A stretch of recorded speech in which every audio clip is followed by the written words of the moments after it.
Et bonjour à tous, aujourd'hui on se retrouve pour une nouvelle vidéo. Aujourd'hui on va parler du nouveau projet de la première Brix qui va arriver dans pas longtemps, donc rénovation maison Sainte-Marie-la-Home, enfin la Hume, pardon. C'est c'est le prochain projet Brix, la prochaine collecte qui arrive. Donc j'ai loupé quelques projets, je pense que ça s'entend, je suis un peu malade. Du coup j'ai pas eu le temps de suivre correctement, j'avais décidé de bien reprendre pour décembre et tout, et au final je suis tombé malade, je suis toujours malade encore un peu. Mais bon là ça va un peu mieux.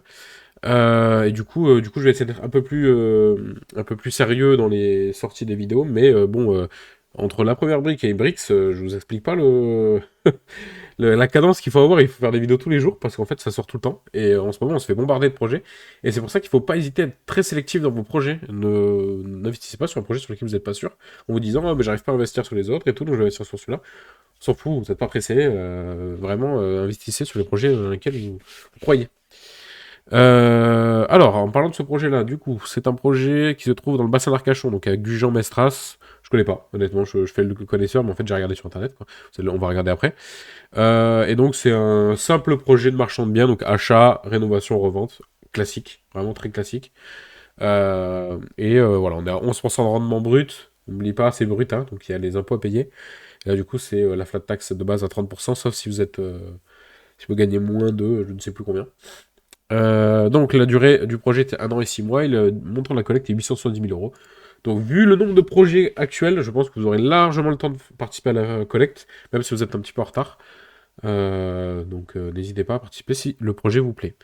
Donc le 4 janvier, donc demain, à partir de 12h30. Donc en espérant que j'ai le temps de sortir cette vidéo ce soir, sinon je l'aurais fait pour rien. Voilà, donc juste deux petites choses avant de commencer. Donc la première, n'écoutez pas juste une personne sur internet vous donner son avis sur un projet. Moi je donne mon avis, mais il faut que vous y intéressiez vous-même. Ouvrez la plaquette, regardez un petit peu ce qu'il y a dessus, regardez un petit peu les ventes qui ont été faites aux alentours, là, ce qu'on ne fait pas dans cet épisode-là parce que sinon c'est trop long.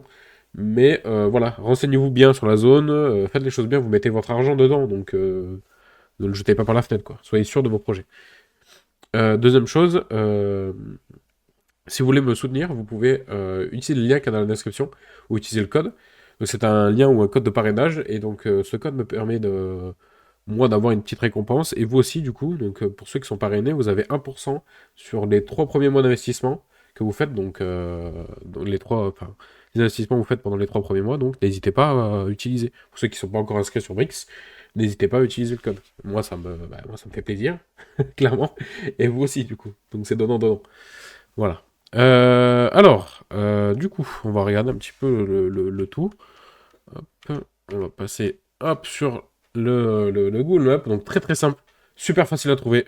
C'est le numéro 139 avenue Sainte-Marie. C'est exactement ici.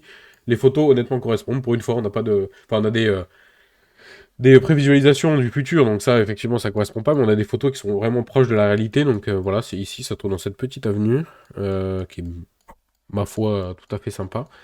C'est une petite avenue. Après, voilà, on va en parler pendant le projet, mais 1 million. 1 million. Voilà. Euh, la maison va être vendue un peu plus d'1 million. 1 million. Voilà. Je me pose la question. Je me dis, est-ce que, bon là, effectivement, dans cet état-là, non. Mais même après rénovation, est-ce que 1 million? Et c'est vrai que c'est un bel endroit, c'est le bassin d'Arcachon, on est proche de la plage, on est proche de tout et tout. Et puis même, c'est très, il n'y a pas de bâtiment, ça fait pas, c'est pas hyper urbain, donc c'est encore un peu joli. Mais bon, 1 million, quoi. C'est cher quand même, hein. C'est très cher pour ce que c'est. Bon, on va regarder ça. Donc, hop. Résumé de l'opération. Financement d'un projet d'achat, rénovation, revente d'une maison de 115 mètres carrés avec un garage de 15 mètres carrés, une terrasse de 7 mètres carrés. Situé dans le bassin d'Arcachon, sur un terrain de 900 mètres carrés. Moi, à la limite, ce qui me fait penser que ça peut prendre de la valeur, effectivement, c'est le terrain de 900 mètres carrés. 900 mètres carrés dans cette zone-là, ça vaut de l'argent quand même, hein, on va pas se mentir. Cette maison, après les travaux de rénovation haut de gamme, est estimée à 1 115 000 euros. Et comme vous le pouvez voir, 1 115 000 euros, c'est pas donné, hein. Donc les futurs visuels, ce serait ça. Donc c'est ce qu'on voit ici. Après, bon, 1 million quand même, hein. Putain, faut les sortir, hein. Donc la collecte 870 000 euros, 11% par an fixe, versé mensuellement. Comme d'habitude. Sur Brix, c'est mensuel, alors que sur la première brique, c'est souvent in fine, donc juste à la fin. Donc 87 000 obligations. Donc bien sûr, on est sur de l'obligation, hein. Ils font plus que ça maintenant. Durée échéance 18 mois. Donc ce qu'on a vu, ça fait 1 an et demi. Porteur du projet No Mae. Voilà, ou Noma, Noma, je sais pas comment ça se prononce. Vous allez voir, comme d'habitude, on n'a pas énormément d'informations sur le porteur de projet, ce qui est encore très dommage.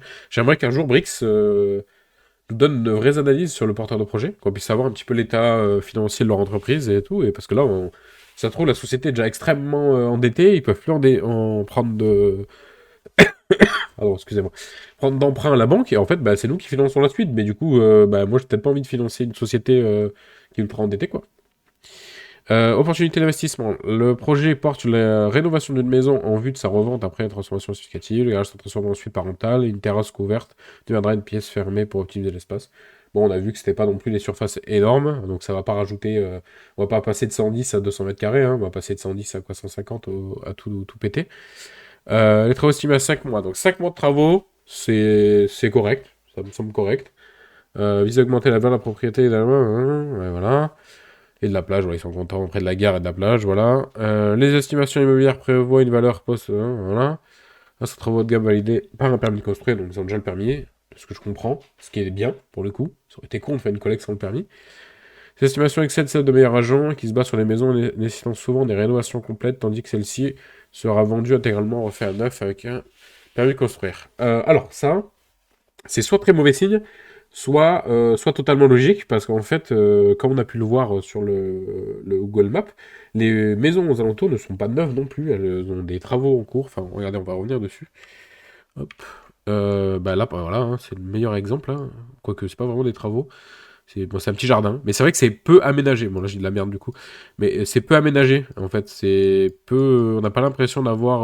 Bon, quoique en vrai là c'est très joli quand même, hein, on va pas se mentir. Mais c'est vrai que c'est pas autant recherché que ce que eux veulent faire.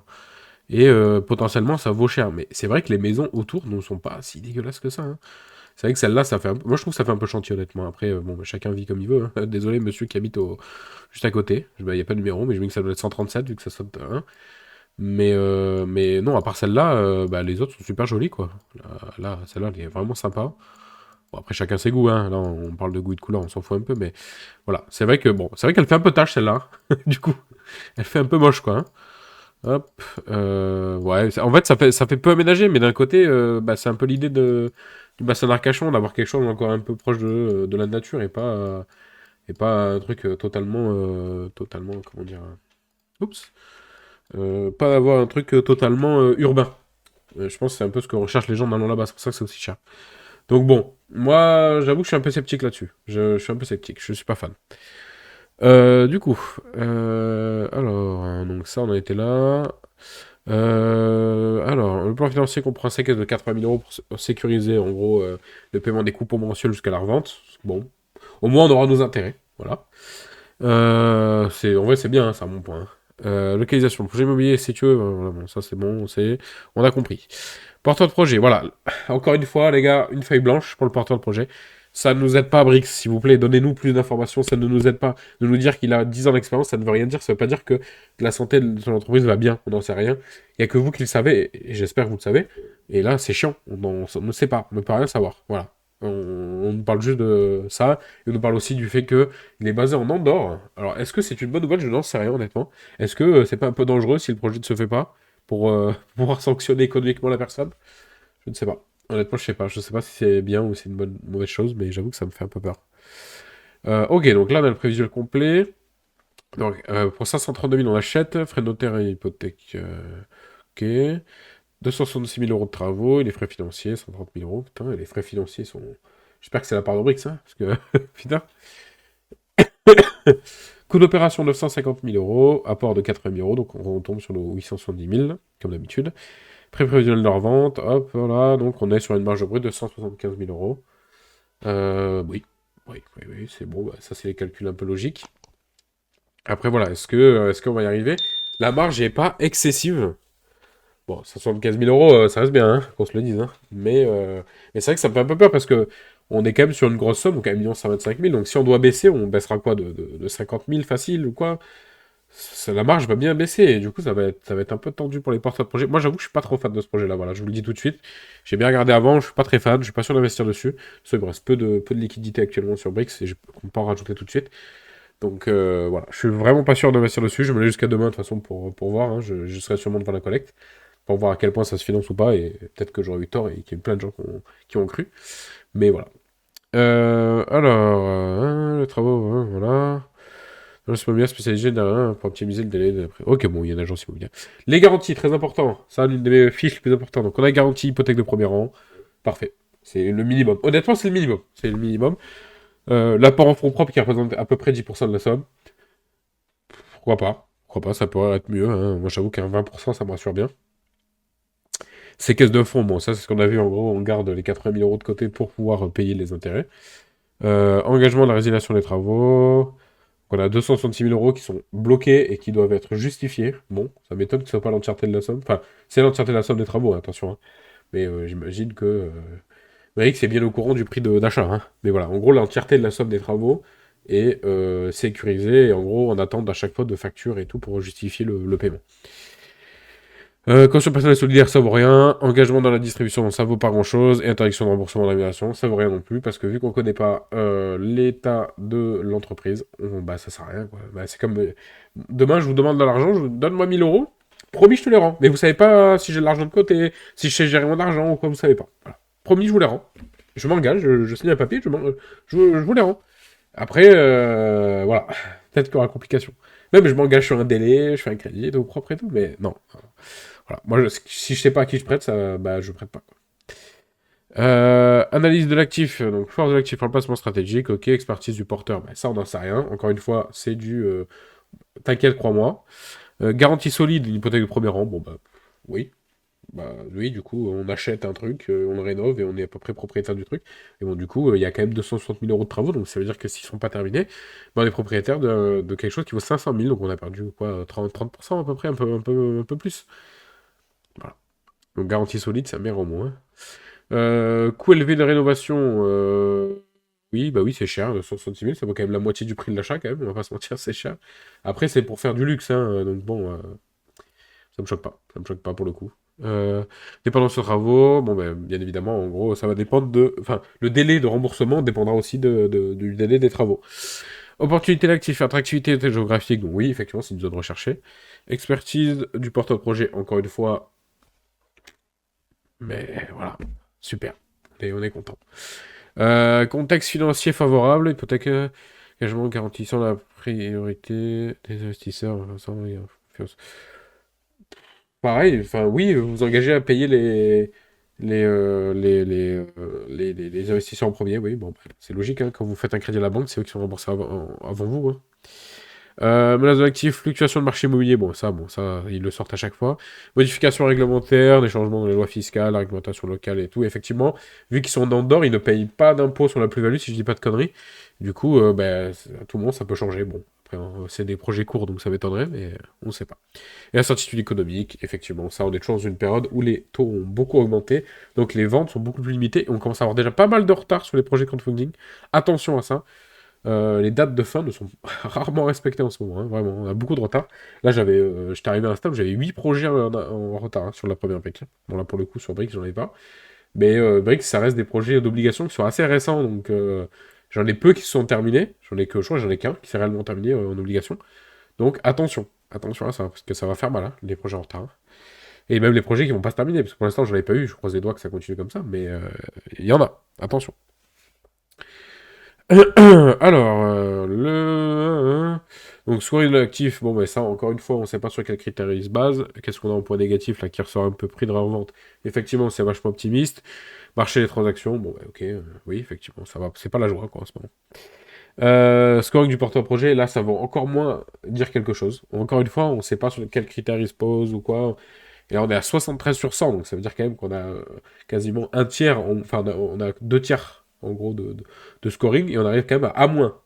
Ce qui est quand même, qui fait une bonne note, quand même, de base. Mais on a 73 sur 100, on a que deux tiers, enfin, c'est pas grand-chose, quoi. Donc qu'est-ce que ça veut dire, je ne sais pas. Au niveau honnêtement du SPV, bah ouais, 6 points, voilà, mais on n'en sait rien, on peut pas savoir, on n'a pas d'infos. Historique financier du porteur, 7. Vous nous disiez qu'il avait un super historique et qu'il savait faire ce qu'il voulait.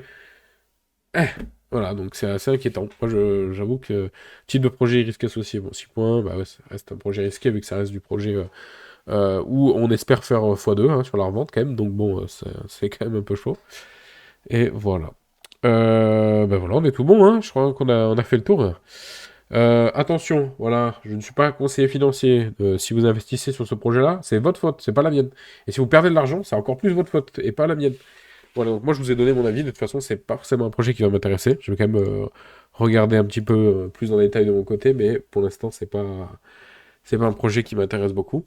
Si je dois mettre des sous dessus, ce sera une petite partie de mon capital pour être safe et pour juste prendre un peu de risque à côté.